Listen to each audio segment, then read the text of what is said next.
3분 딜레이 됐네요. 세 번째 세션은 한중일 음다 양상에 따른 다구의 변천이라는 주제로 말씀 이어가겠습니다. 먼저 차학인문연구소의 고현미 소장께서 한국의 음다법에 따른 다구의 변천이라는 내용으로 말씀해 주시겠습니다. 박수 부탁드립니다. 네, 안녕하십니까. 저는 오늘 한국 음다법에 따른 다구의 변천이라는 주제로 발표를 하게 되었습니다. 여기에 계시는 모든 분들이 우리나라 한국 차문화에 대해서는 조예가 깊으신 걸로 알고 있습니다. 오늘 제가 발표할 것은 삼국시대부터 조선시대까지의 어떤 음다 양상과 이 차도구 변천사입니다. 1500년의 역사를 이렇게 주어진 시간 내에 전달하는 것은 조금 불의가 아닌가라는 생각은 듭니다만 현존 유물을 중심으로 좀 빠른 속도로 여러 개 전달을 해드리고자 합니다. 더불어서 동아시아에서 한국 차도구가 차지하는 위상과 고유성, 독창성, 그리고 그 예술성은 어떤 것이 있는지에 주안점을 두고 오늘 발표를 해볼까 합니다.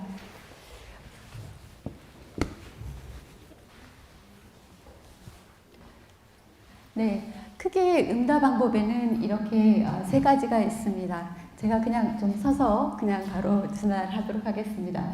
먼저 제 첫 번째로는 가루낸 병사를 솥에 끓여서 다완에 부엉하시는 음다 방법인 여러분이 잘 알고 계시는 자다법이 있고요. 그리고 다완 속에 가루낸 단차나 산차에 탕수를 붓고 격불하는 점다법이 있습니다. 그리고 조금 전에 우리가 프론트에서 열심히 봉사를 해주신 분들이 다관에 찻잎을 넣고 우려 마시는 이런 포다 방법에 의한 저희가 음다 그 시간을 가졌었는데요. 이렇게 크게 세 가지의 음다 방법이 있고 또 그 사이에 여러 형태의 그 음다 양상이 나타나고 있습니다. 근데 오늘은 이 세 가지를 주안점으로 보고 이 자다법에 사용되는 자다도구, 그리고 점다도구, 포다도구의 주안점을 두고 살펴보도록 하겠습니다. 우리나라의 자다법은 삼국과 통일신라, 그리고 고려, 조선 초, 그리고 조선 말기에 이어서 이렇게 볼 수 있겠습니다. 먼저 삼국시대의 차도구입니다. 삼국시대의 차도구, 참 발견하기가 쉽지 않습니다. 그런데 이 아오키 마사루의 책에 보면은 여기 고구려에 떡차가 있다라는 기록으로 모아서 차도구는 아니지만 그 차문화의 역사를 확인할 수 있는 대목입니다. 백제 시대에도 차문화가 있었겠는가에 대해서 굉장히 여러 가지 의문점을 갖고 있었는데 우리가 최근 들어서 이 풍락토성과 몽촌토성에서 나타난 창화 약재를 가루내는 데 사용된 돌절구가 나타나고 남조 차문화의 영향을 받은 걸로 나타나서 좀 실질적인 차문화가 나오게 된 것을 볼 수가 있습니다. 이 내용들 보면 풍락토성에서 출토된 돌절구들입니다.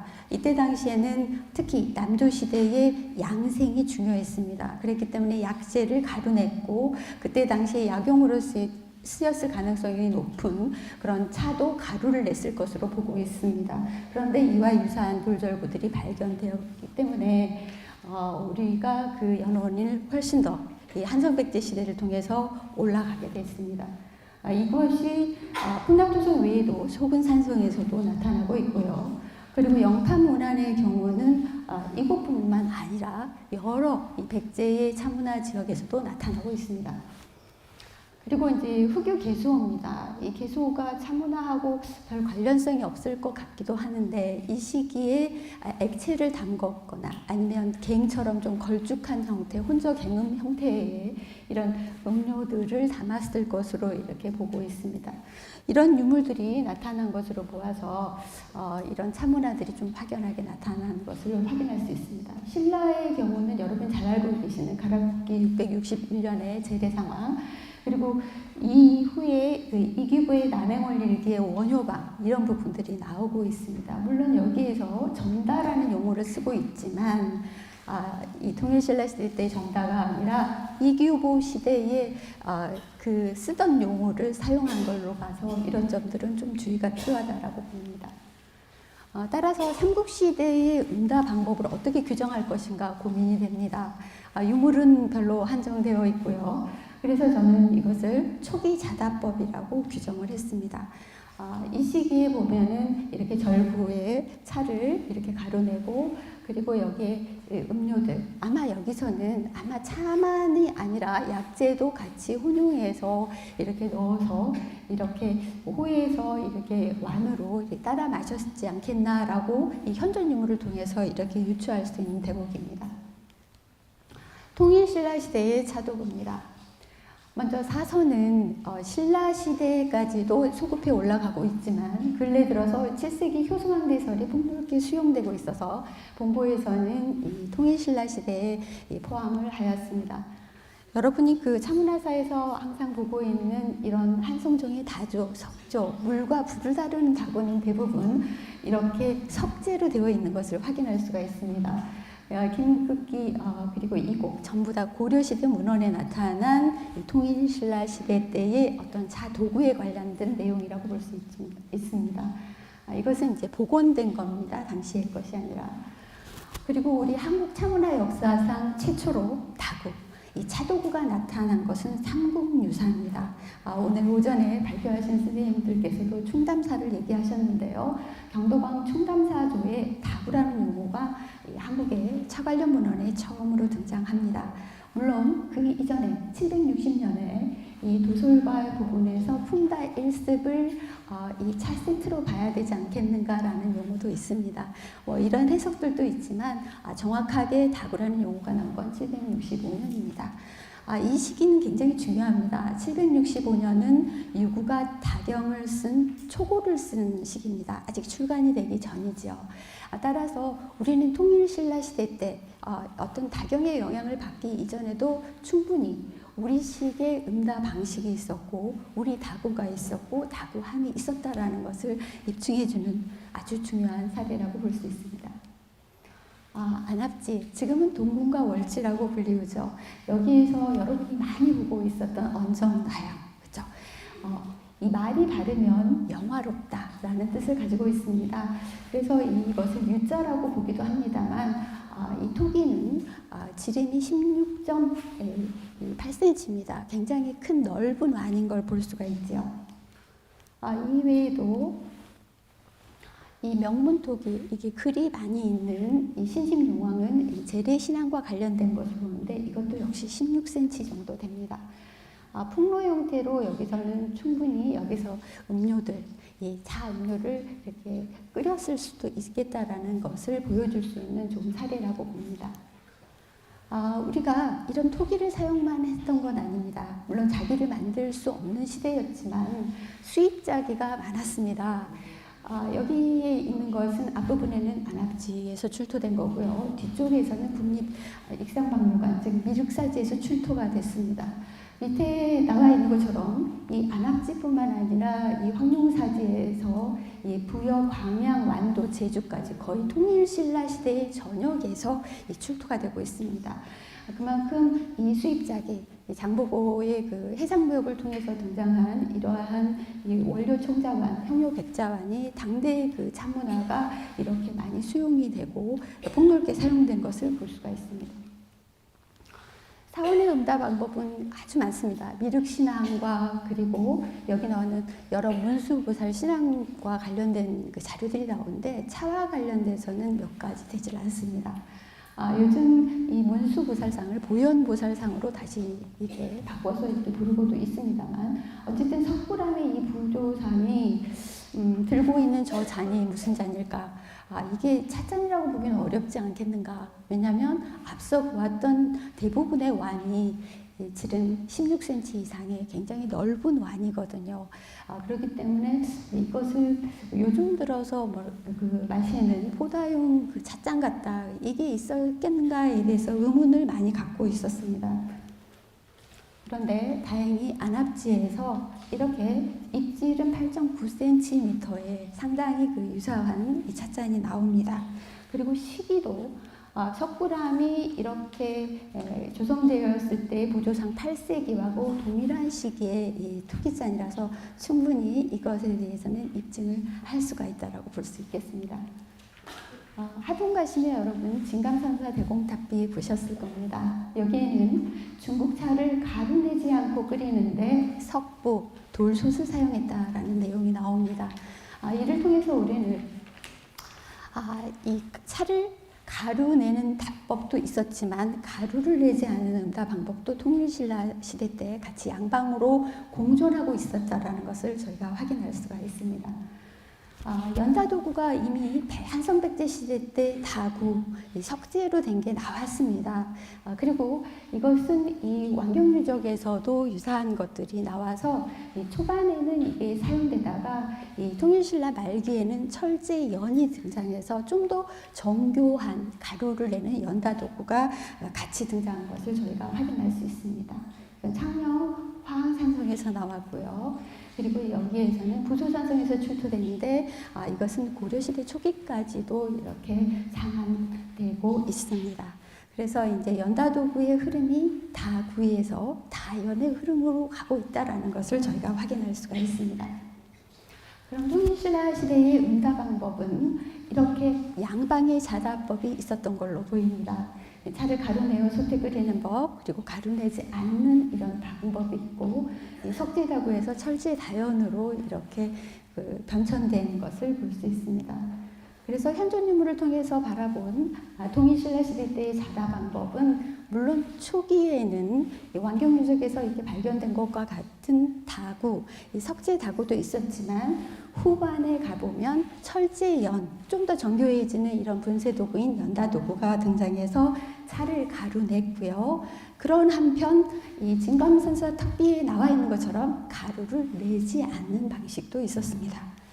그리고 이런 폭로나 이렇게 복원된 이 석지조를 통해서 물과 불을 달아서 끓이고, 그리고 이렇게 우리에게 생산됐었던 토기류에 이 차를 담아 마셨었고, 또 그 한편에서는 이런 해상무역으로서 등장한 이런 원료 청자완, 형유백자완도 같이 공존하면서 차문화가 향유된 것으로 이렇게 나타나고 있습니다.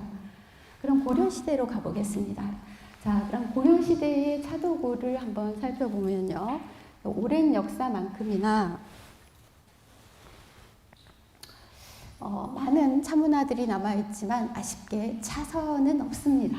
그렇지만 문헌을 통해서 유화나 그 다음에 설류 이런 문장을 통해서 우리가 전다법이 충분히 사용됐다라는 근거를 확인할 수 있고요.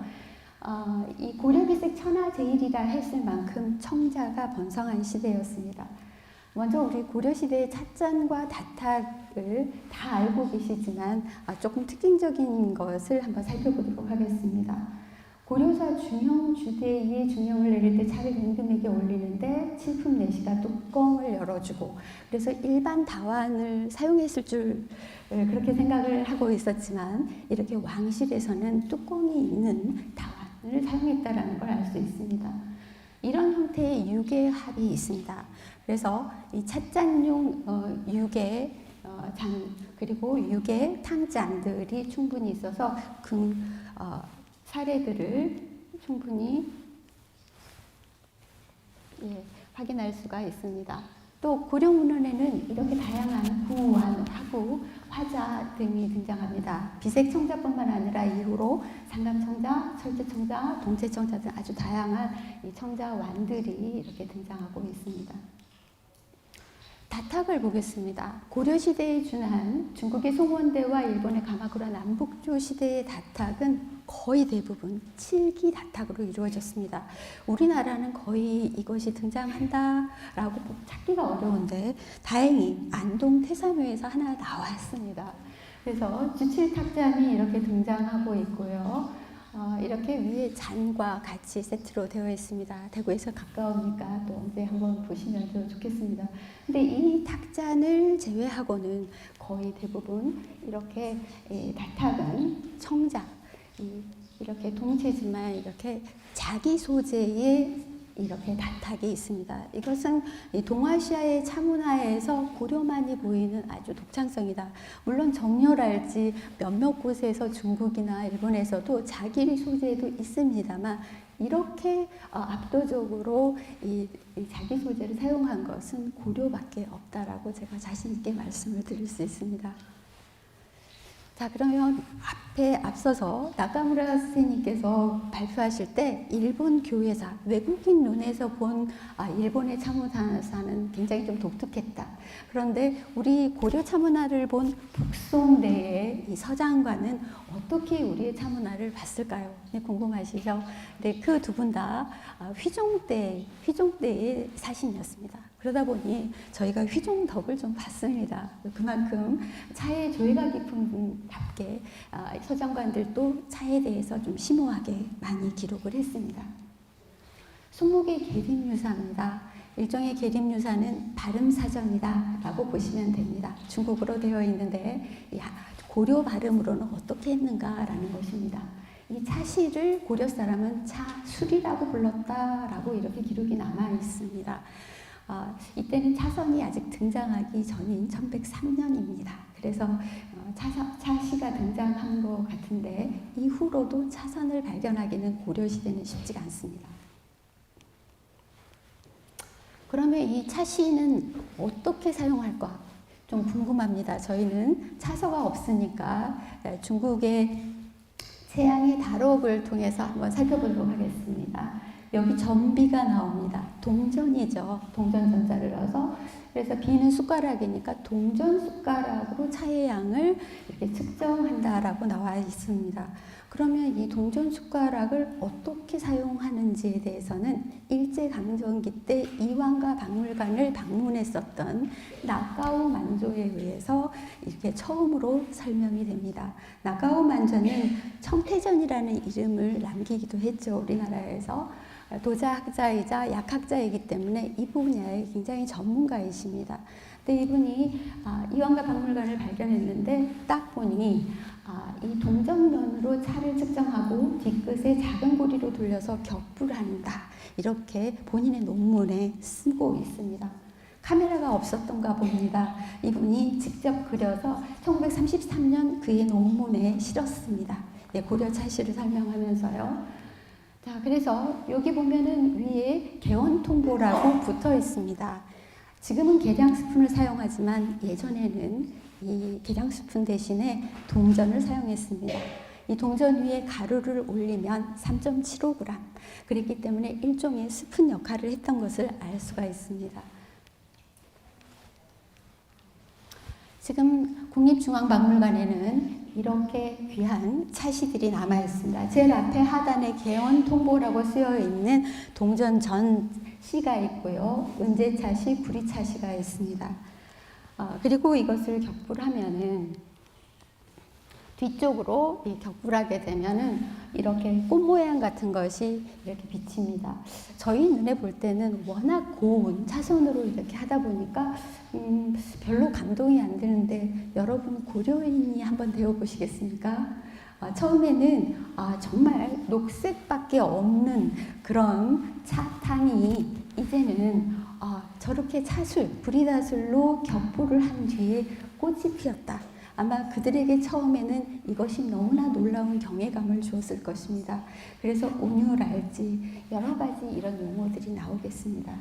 그래서 중국과 일본에서는 차선이 보편적인 격불 도구로 사용되었지만 이렇게 고려는 특유의 이 전시, 은제차시, 구리차시를 고안하는 독창성을 보였습니다. 이 격불 도구야말로 동아시아 정다문화에서 고려만이 볼 수 있는 독창성이자 예술성이다. 이렇게 자부할 수 있을 것 같습니다. 또 다른 서장관입니다. 서궁이 선화봉사 고려도경을 썼습니다. 대표적인 게 이제 김영삼 다조라는 건 여러분이 기 많이 들으셨습니다. 금화오장 비식소부 응로탕정이 등장합니다. 금화오장은 말 그대로 금꽃이 있는 오잔, 오는 거물오니까 흑유잔입니다. 그런데 이 당시에 석궁이 그 방문했었던 12세기 초에는 우리가 흑요한을 그렇게 정교하게 만들거나 그리고 많은 애착이 없습니다. 그러나 이렇게 흑요한으로 보이는 이것은 철제청자입니다.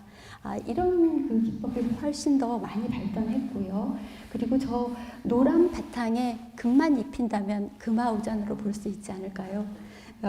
물론 파금 기술은 바로 13세기 뒤 이어서 나왔지만 앞으로도 얼마든지 금화우잔이 어딘가에서 출토돼서 이를 규명할 수 있는 날이 올 수 있으리라 생각합니다.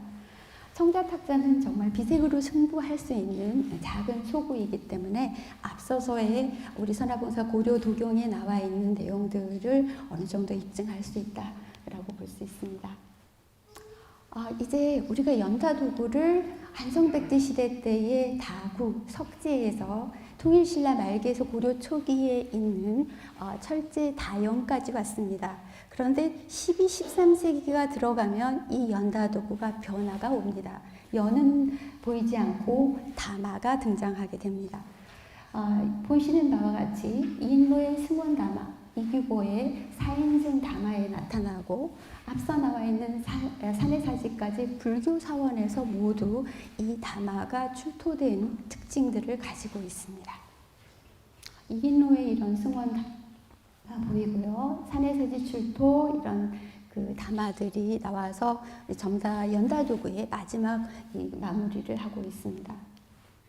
그리고 또 이규보의 철병을 보면은 이 철병에 차를 끓여서 내는 것들이 일반적인 문화, 탕솥이 아닙니다. 아까는 석부였죠. 진감선사 탑부에서는.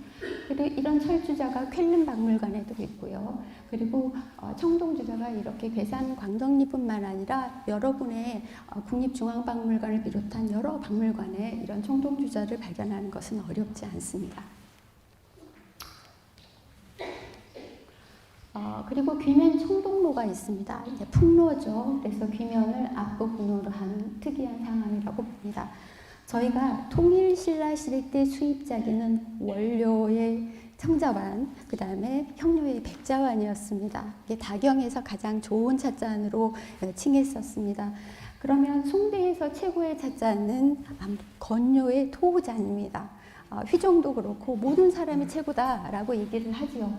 우리나라의 요일 스님에도 길주요잔이랄지 그 외에 이런 흑요한에 대한 그런 그 수입 자기들이 나타나고 왕흥사지에도 이렇게 여러 파편들이 나타나고 있습니다.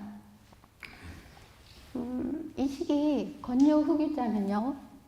송대를 휩쓸었습니다. 투차의 최고의 찻잔이었고요. 그리고 일본에 가서는 텐모구 천목다완으로서 이런 흑유환이 아주 최고의 풍미를 나타내서 12, 13세기에 압도적인 그런 호응을 얻은 찻잔입니다. 그런데 유독 우리나라 고려에서는 그 중심을 이루지 못했습니다. 그 이유 중에 하나는 고려청자 천하제일이라는 평을 받을 만큼 당시에 자기 기술력에 대한 자부심이 컸고요. 맑고 이 청아한 빛을 사랑하는 조선인 특유의 기호도가 반영이 되었다라고 생각을 합니다. 그래서 이것만의 고려청자가 이 동아시아를 풍미하는 흑유 시대에서도 우뚝석의 독자성을 갖고 있었다라는 것을 우리는 좀 더 기억을 할 필요가 있습니다. 따라서 이 고려 점다법을 보면요. 고려시대 때는 가장 독창적인 실험과 새로운 시도가 있었던 찬란한 시대였습니다. 그런 측면에서 여러분께서 이 고려의 여러 도구들을 접하신다면 좋겠습니다. 그러면 현존유물로 보면 고려 점다법과 차도구 한번 살펴보겠습니다. 이렇게 다연이 이렇게 쓰였고요. 그 가운데 있는 것은 원래 한성백제 시대 때의 그리고 통일신라 초기 때의 이 석재로 만든 다구가 이제는 이 비색의 청자 형태로 나타난 구 형태로 일시적으로 변형돼서 12세기에 나타난 용례가 있어서 잠시 소개를 드립니다. 그리고 마지막으로 이렇게 다연에서 다마로 가게 되죠. 그러면 이것을 가루내서 이렇게 풍로 위에 설병에 물을 끓이고 그리고 우리는 이 격불도구, 동아시아의 독보적인 이 차시로 그 차를 떠서 이 뒷부분의 고리를 통해서 격불을 해서 이렇게 차를 내는 그런 점다 방법으로 갑니다. 고려시대가 이 모두 점다 방법을 사용한 것은 아닙니다. 모든 역사는 그 이전의 차문화가 계승이 됩니다. 미미하지만 계승이 됩니다. 그래서 고려의 여러 문헌을 보면은 점다법 이외에도 통일신라 시대 때의 어떤 그대로 끓여 마시는 응답 방법도 같이 진행이 됐습니다. 이것은 중국뿐만 아니라 또 일본에서도 같이 마이너에 속하긴 하지만 중심은 아니지만 같이 병용되었다라는 것을 말씀드리고자 합니다. 이제 조선의 응답 방법으로 가보겠습니다. 조선은 초기에 백자를 바로 만들지 못했습니다. 그래서 청자에 분을 입혀서 백자이고자 하는 그런 좀 안타까움이 있었습니다. 그런데 이런 분청다완 그리고 지방에서 나는 이렇게 깨끗하진 않지만 조질 형태의 그런 백자다완이 일본에 가서 진중한 차도구의 역할을 하게 됩니다.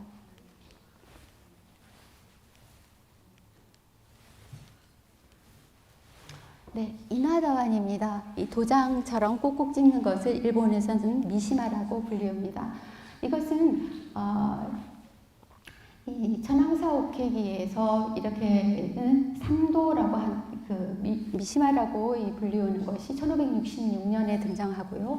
고려다완은 송옥회기의 1537년, 그러니까 임진왜란 이전에 이미 사기장들이 일본에 끌려가기 그 이전에도 이미 진중한 착거로서로서 굉장히 호평을 받았던 걸 알 수 있습니다.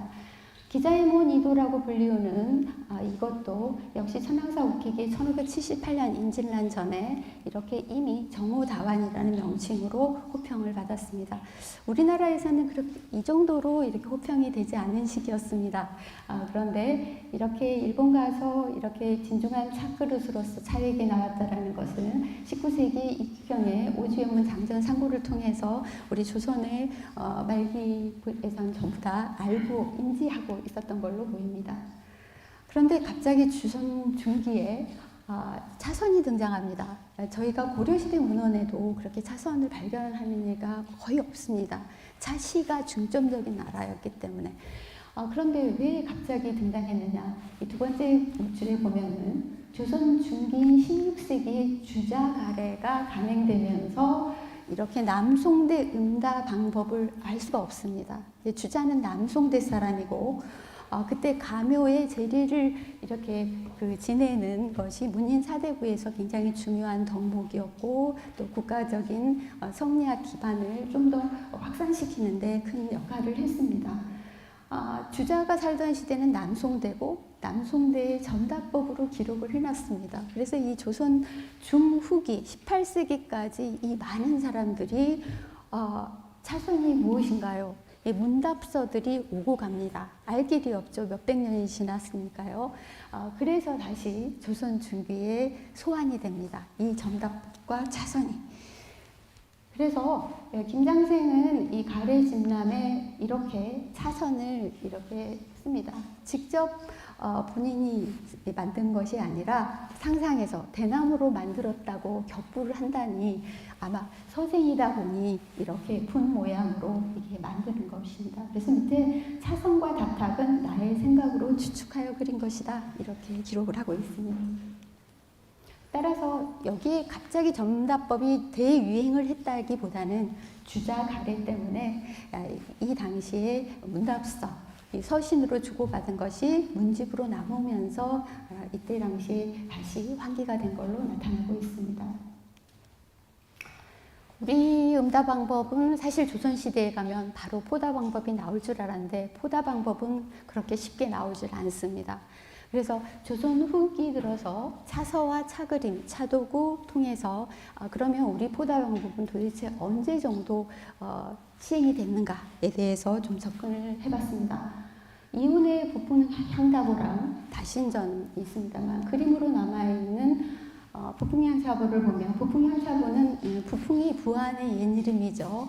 부안 지역의 어떤 차책이다 이라는 뜻을 가지고 있는 부풍향차보에는 향약차, 약재를 많이 사용을 했습니다. 그림을 보시면 아시듯이 우리 일반적인 조선시대의 어떤 탕관과 이렇게 다관이라고 연상될 만한 부분이 없습니다. 그래서 저도 이 그림을 보고 굉장히 많은 고민을 했는데 결국은 이것이 부안 지역의 향약이기 때문에 약탕을 다루는 어떤 특수성을 가진 그릇이 아니겠는가라고 저는 그렇게 보았습니다. 18세기의 연행사를 통해서 이 중국으로 오고 가면서 일부 문인사대부들은 이렇게 다관이랄지 그리고 포다 방식을 인식하고 있었던 걸로 문집에 나타납니다. 그런데 이것이 일반화되었는가? 이 부분에 대해서는 거의 나타나고 있는 내용들이 많지가 않습니다. 그래서 저는 문헌에서 해결할 수 없는 것을 차 그림, 이 회화를 통해서 접근해 볼 수도 있지 않겠는가라는 생각에서 18세기 차 그림을 연구를 했습니다. 그런데 여러분이 보시다시피 이 다동 앞에는 이 풍로와 이 탄관만 등장하지 어느 그림에도 다관이 등장하지 않습니다. 따라서 풍로 위에 탄관만 있다라는 것은 차를 떡차나 아니면 발효된 차, 아직은 불발효차가 나타나기 전 시기이기 때문에 이것을 끓이는 조선식의 전다법, 이걸 가루내지 않는, 가루낸 자다법이 아니라 그런 이 조선 전다법이 이 일반적인 응다 방법으로 있었다라고 이렇게 보고 있습니다. 역시 19세기 차 그림과 응다 방법에서도 이렇게 풍탄관과 이 풍로 그림들만 나와서 이런 조선 전다법이 그대로 전승된 걸로 보입니다. 그러나 한편 19세기 차 그림에 보면은 청대 자사오 그리고 개환들이 등장합니다. 드디어 이제 포다 방법이 시행됐는가라고 볼 수가 있겠죠. 그런데 이 그림이 나오는 것, 다관에 해당하는 개환이나 이런 자사오가 등장하는 것은 인물이 한 명도 등장하지 않습니다.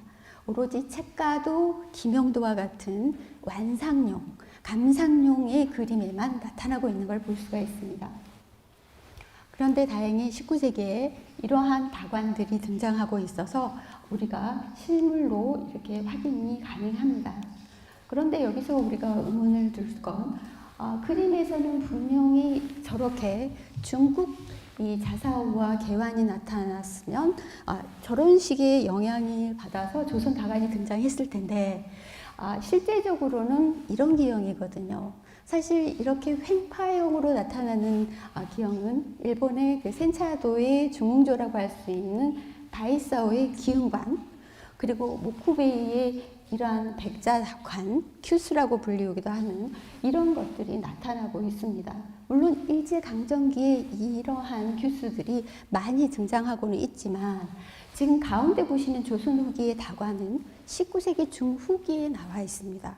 어떤 경로로 유입이 되었는지 아직도 확인이 안 되고 있습니다. 그래서 이 부분에 대해서는 저희가 좀 더 사료 연구뿐만 아니라 진입 경로, 변천 과정들을 좀 확인할 필요가 있다라는 말씀을 드립니다.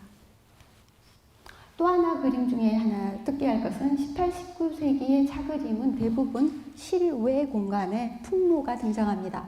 그런데 이 그림을 보면은 화련의 완당나나입니다. 1853년에 드디어 실내 공간에 풍로가 아니라 화로가 등장합니다.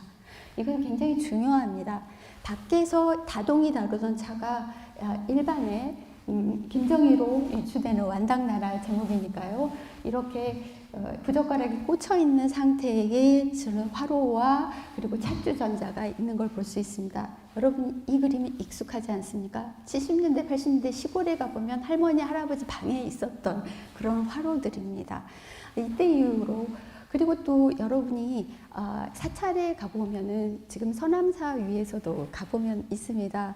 이런 불 위에다 사찰에서 예전에 스님들께서 찻주전자에 찻잎을 넣고 잠시 끓였다가 바로 내려놓는 거 오래 다리지 않고 이러한 응다 방법 짧은 형태의 조선식의 전다 방법이 계속해서 전승됐다라는 것을 저희가 확인할 수 있어서 이때 이후로 굉장히 중요한 고리를 갖고 있다라고 볼 수 있습니다.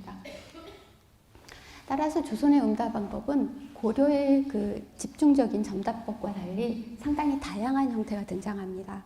초반의 전다법, 그리고 또 주자발해로 인한 확산, 그리고 조선의 전다법이 포다법 이전에 이렇게 등장합니다.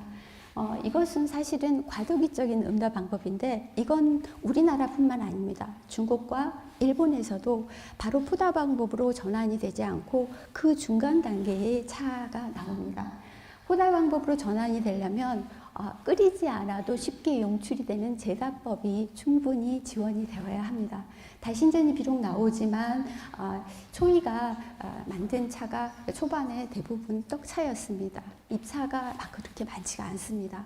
그런 걸 보면 충분히 용출될 수 있는 제사법의 지원과 더불어서 포다 방법으로 19세기 중후반으로 넘어갈 수 있었다는 것을 저희가 알 수 있습니다. 그래서 조선 초기 중기의 이런 그림들, 그리고 조선 후기의 이런 조선의 전다 방법을 실내 공간으로 들어가서 우리 현대와 연결고리를 가질 수 있는 이런 차문화, 그리고 조선 말기 19세기 중후반기에 드러난 우리 조선 다관들을 핵심적으로 살펴볼 수 있었습니다. 지금까지 한국 차도구의 변천을 살펴봤습니다. 자세한 내용은 여러분 학술대회 발표때 삼국시대와 통일시대, 고려시대, 조선시대까지 나왔고요. 저는 이제 마지막으로 한국 차도구가 유형별로 어떻게 변천됐는지 몇 가지만 보고 가름하고자 합니다. 먼저 자다 방법의 이런 풍로, 점다 방법에 사용했던 이런 풍로, 그리고 이후에 나타난 풍로에서 화로로 전환되고 있는 그런 형태의 다로를 볼 수 있습니다. 차자는 자다법이 우리나라의 경우는 이런 토기류들, 성자류, 그리고 백자류들을 확인할 수 있습니다. 탁잔, 찻잔과 다탁인데 저는 다탁을 아까도 설명했습니다. 지금 앞에 보이는 것은요, 전부 다 송원대의 기물입니다. 예. 흑유잔입니다. 그래서 이때 당시에 고려시대 때는 대부분 이것이 일본과 중국에서 가장 그 칠기다탁을 많이 선호한 거고요. 그러나 여러분 그림에서 볼 수 있듯이 저희는 다탁으로 이렇게 칠기를 사용하는 예는 거의 없습니다. 거의 95% 이상 아니면 98%에 가깝게 이렇게 자기를 선호했기 때문에 다탁 문화에 있어서는 자기를 선호한 독특한 문화를 갖고 있었다라고 말씀드립니다. 그리고 동아시아에서 격불도구로서 이렇게 차시는 대나무 두 쪽이면 만들 수 있는 저가의 굉장히 효율성이 높은 사선이지만 고려시대 때 많은 문인들 그리고 고려인들은 이 격불도구인 차시를 택했다라는 것에 대해서 이런 예술성과 고유성을 우리는 재확인할 필요가 있을 것 같습니다. 이후에 또 차선이 등장하긴 했습니다만 이건 상상으로 그린 거니까 이 격불도구의 이 3단계에서 저희는 죽협은 보이지 않고 지금 차시가 중점적인 역할을 한 걸 볼 수 있습니다. 마지막으로 연다도구입니다. 다구는 초기 자다 방법에 나와 있는 이런 돌절구, 석재다구가 나오고요. 그리고 이제 자다법과 이 초기 점다 방법에 이런 철제다연이 사용됐으며 이게 본격적으로 점다법이 시행되는 12, 13세기부터 이 점다법이 사용되는 다마가 등장하기 시작했다라는 것입니다. 한국 차도구 역사에서 가장 오랜 역사성과 변천 과정이 뚜렷한 사례가 바로 이 연다도구라고 볼 수 있습니다. 그래서 이런 흐름과 변천 과정을 통해서 우리 한국 차만의 그 고유한 특징, 그리고 우리 차도구, 그리고 동아시아에서도 우리만의 길을 갔었던 그런 예술성들을 기억하는 그리고 또 규명하는 그런 자리가 되었으면 좋겠습니다. 지금까지 한국응답법에 따른 다구의 변천을 살펴보았습니다. 끝까지 경청해 주신 여러분께 진심으로 감사드립니다.